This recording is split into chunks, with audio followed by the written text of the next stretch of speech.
Et moi, j'ai toujours fait de la musique. Moi, quand j'avais 16-17 ans, c'était l'époque des chaussettes noires et tout, bon, et du folk aussi, tu vois. Et je rêvais d'avoir une guitare. Et avec mes premiers sous que j'ai gagnés en étant, qu'est-ce que je faisais, magasinier dans un magasin, tu vois.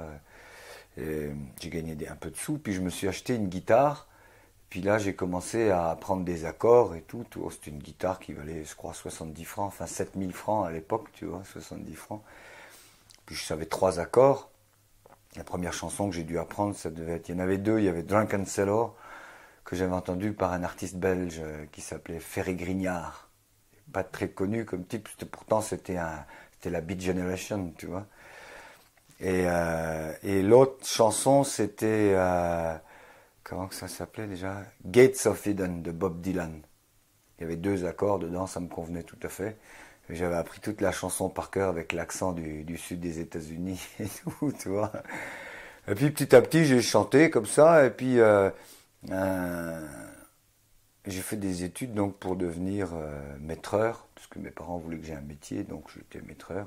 Puis j'ai travaillé pendant 7 mois sur le métier. Puis après, j'ai été foutu dehors.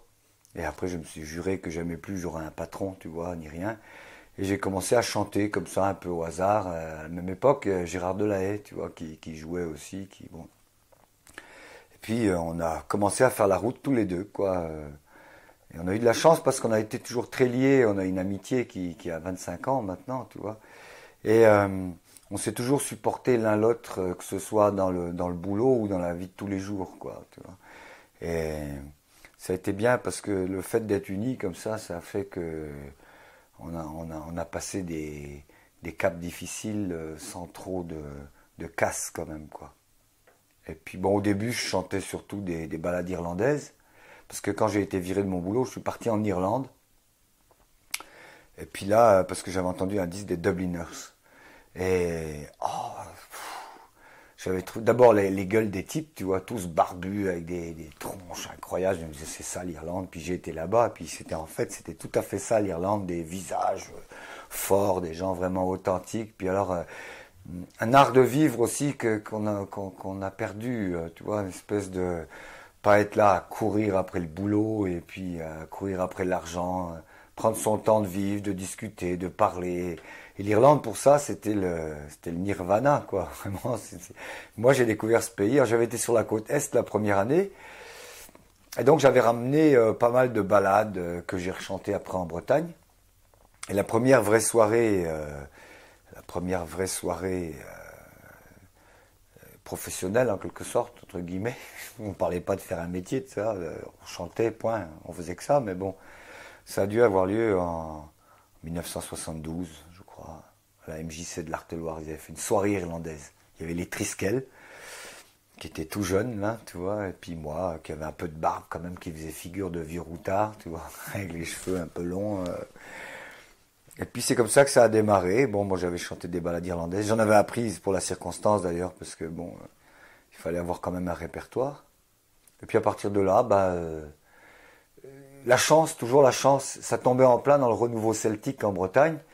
Alors moi j'avais de la chance parce que je chantais pas en breton mais je faisais des trucs irlandais. Alors ça passait dans la vague et puis hop, roulé quoi.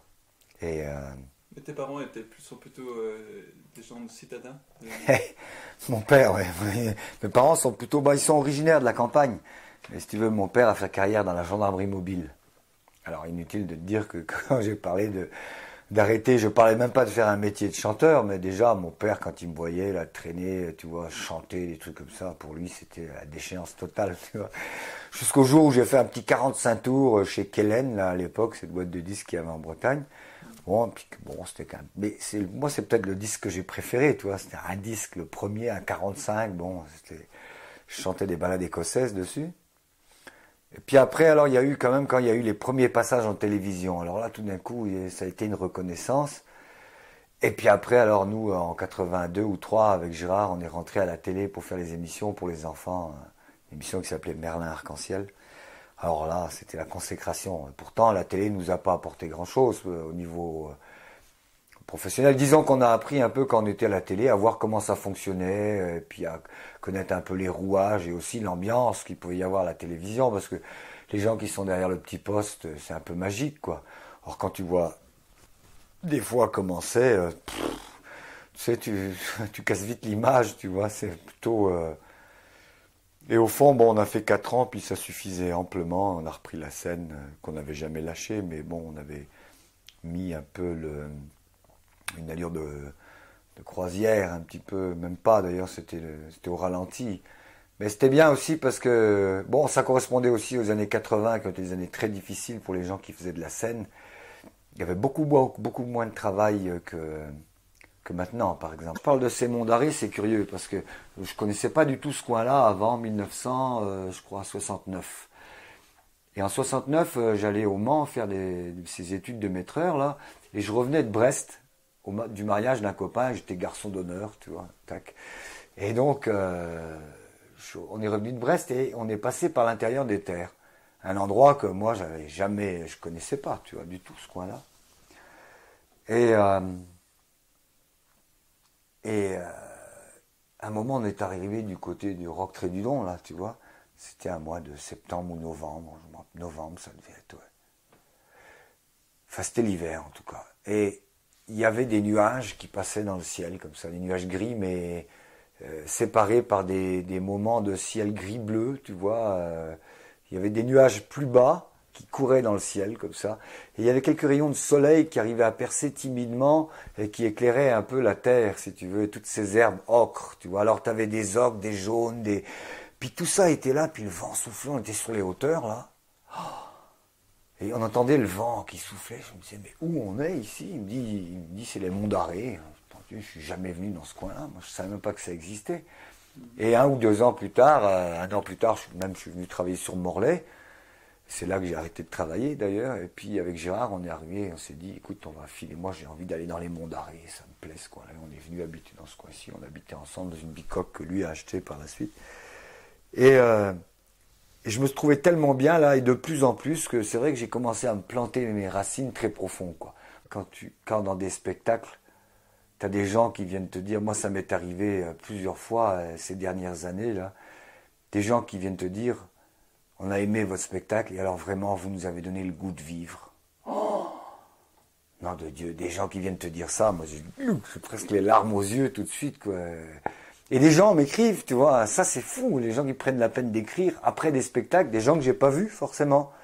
Et tout d'un coup, ils ont l'adresse, ils se débrouillent pour trouver l'adresse et ils t'écrivent, ben voilà, on a été voir votre spectacle l'autre jour, on a été là-bas, on n'était pas en forme, on était triste et tout, on est ressorti, ça nous a regonflé et tout. Merde, quand t'entends ça, tu dis, ben voilà, alors tu pars pour la journée et t'en as moins pour 10 jours de bonheur, là, facile, tu vois. Ça te rend heureux, ouais. Ça, quand tout d'un coup, tu sais, ça rappelle le truc de Julia Claire, là, utile, tu vois. Où t'as l'impression d'être utile, quoi, que t'es pas seulement là à faire du spectacle. Tu sais, moi, je repense toujours, et à chaque fois que les gens me demandent ou font des interviews, je pense toujours à cette phrase de Brel qui disait, et ça m'avait marqué, mais terriblement, que lui, son ambition, c'était d'être une aspirine pour les gens, quoi.